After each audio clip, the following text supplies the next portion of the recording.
सातारा जिल्ह्यामध्ये 203 नगरसेवकांचा आज निकाल, 8 नगराध्यक्षांच्या वर्चस्वाचा आज फैसला होणार आहे।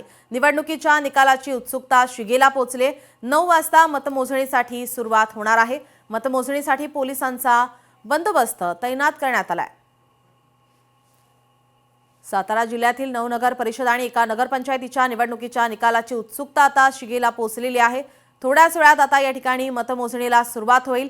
8 ठिकाणावरून मतमोजणी प्रक्रिया होणार आहे। निवडणुकीसाठी उभे असणाऱ्या उमेदवारांचे भवितव्य आज ठरणार आहे।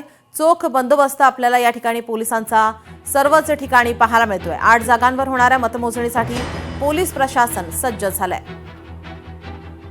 याचा आढावा घेतला आहे आमचे प्रतिनिधी इम्तियाज मुजावर यांनी।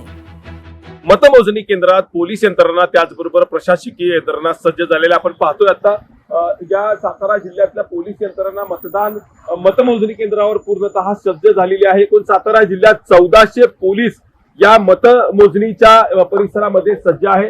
एकंदरीतच साताऱ्यातल्या या परिसरातील पूर्णतः मोठ्या प्रमाणात पोलीस बंदोबस्त आहे।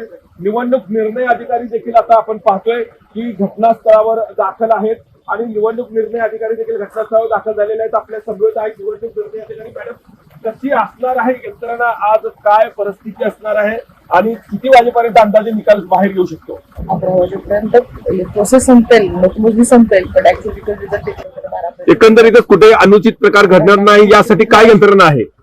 सर्व ठिकाणी पोलीस बंदोबस्त लावलेला आहे। आम्ही लोकांनाही सूचना दिलेल्या आहे की 100 मीटरच्या काहीही करायचं नाहीये।